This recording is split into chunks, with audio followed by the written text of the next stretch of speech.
What's up, you guys? Teixeira here, and this Saturday the UFC is back for UFC Fight Night in Nashville, and it's going to be headlined by Derrick and Tallison Teixeira. And in this video, I'm going to break down and give my predictions for all the fights on the main card, starting with Junior Tafa versus Tuco Tokos, and I'm going to go with Junior Tafa by first round knockout. Tuco Tokos is, he hasn't won in the UFC. He's not looked great at all. He looks very, very sloppy and slow and kind of unathletic, and I feel like Junior Tafa, he's got in shape. He's looking better than ever. He's very powerful. He was knocking heavyweights out cold, and his grappling in heavyweight was kind of questionable, but he did have some moments of success against much bigger athletes, and I don't think that Tuco Tokos is going to be that successful. I think he's going to shoot a takedown in the first round. It's going to get defended, and then I think he's just going to keep his hands up and get TKO'd along the fence. And yeah, I think we're going to see a first round stoppage here for Junior Tafa. Then we have Vitor Petrino versus Austin Lane, and Vitor Petrino is going to knock him out in the first round as well. He's moving up to the heavyweight division, and Austin Lane, I think he's going to get cut after this. He's been knocked out several times. He's just not really that good of a striker or grappler, and Petrino is very powerful. He's very explosive, and he's well-rounded too.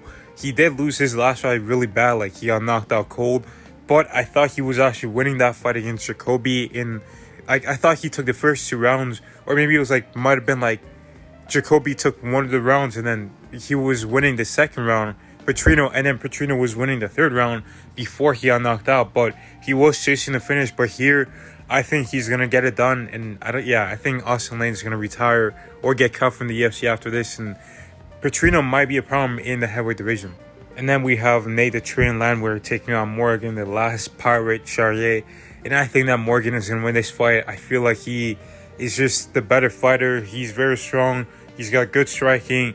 And I feel like Nate Landwehr has started to decline. He looked terrible in his last fight against the Korean Superboy.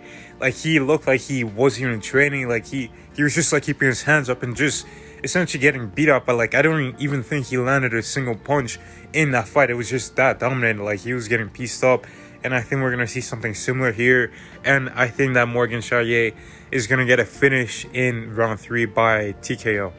Then we have Calvin Kattar taking on Steve Garcia, and I'm gonna go with Steve Garcia getting this done by decision. He has finished his last 5 opponents, and he's looked great, but I don't think he's gonna be able to finish Calvin Kattar. Calvin, he is on a, I think, 4-fight losing streak right now, but he hasn't been finished, and he's been in there with some of the toughest and the best and most powerful featherweights. I mean, he's been in there with Max Holloway, one of the best strikers ever, Josh Emmett, one of the hardest hitters ever. He's been in there with Zabit. That was Zabit's last fight. I mean, he's been in there with everybody, but it does seem like Calvin Kattar is a bit of on a downward spiral. He's not looking good. He's looking a bit slower than he was before. He's not as sharp with his punches. It's taking him a while to find his shots, and the fights just get away from him, and I feel like he just takes too long to get going. He looked good against Zalal in the last minute of that fight, in the last minute of round 3, but before that he just did not look good. And I think that Steve Garcia is going to be able to outwork him through the first 2.5 rounds, and then maybe Kattar might start to come back in the third round.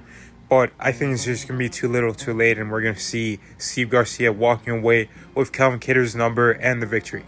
And in the co-main event, we have Stephen Wonderboy Thompson taking on Gabriel Bonfim. And I love Wonderboy Thompson. He's one of my favorite fighters, but I think I'm going to go with Gabriel Bonfim getting this done by submission in round 3. I feel like Wonderboy, he just struggles quite a bit with these grapplers, and they just keep getting younger and stronger and better, faster. It's annoying to see this, but yeah, I think he's gonna be able to nullify it and get up close to Wonderboy, and get those takedowns and eventually get a submission later on in the fight. I don't think he's gonna get it instantly. I think Wonderboy is gonna show some heart and grit and fight back early on, but I feel like eventually he's gonna make a mistake, and Bonfim is gonna take his back and choke him out. Then in the main event, we've got Derrick taking on Tallison Teixeira, and I actually think Tallison Teixeira is going to knock Derrick out in the first round. I feel like he's gonna be very sharp. He looked like he's got some good technical boxing skills, and even in the clinch, he looked good in his last fight against I think it was Justin Tafa. And yeah, he was like just like kneeing him, and then like he finished him with an elbow that looked good, and he was like throwing a couple kicks at range. And I think he's gonna be using that too against Derrick Lewis. Not really look to get close too early and keep that distance, kind of like how Cyril Gane did it like back in 2022 or 2021 when he fought Derrick Lewis. He was just keeping him at bay with some kicks and moving away from him, and eventually once Derrick Lewis starts slowing down, that's when you go for the kill. Now I think we're going to see something similar, but I think it's going to be happening very fast because Teixeira does hit hard, and I think he's going to be targeting the body of Lewis with the kicks and the leg kicks as well, and the jab, because he's like 6'8" with like I think 80 something inch reach. So I think he's going to be a lot to deal with for Derrick Lewis. Derrick Lewis has fought Volkov, who I think was like 6'7", like kind of close in height to Tallison Teixeira, but I think Teixeira hits harder than Volkov, and I think he's gonna get the finish here. And honestly, I'm kind of hoping it is, because I feel like we need some new blood in the heavyweight division. We can't just have Aspinall versus Gane, Aspinall versus Almeida, and then just a bunch of recycled matches. So let's get some new faces in there, and hopefully Tallison wins.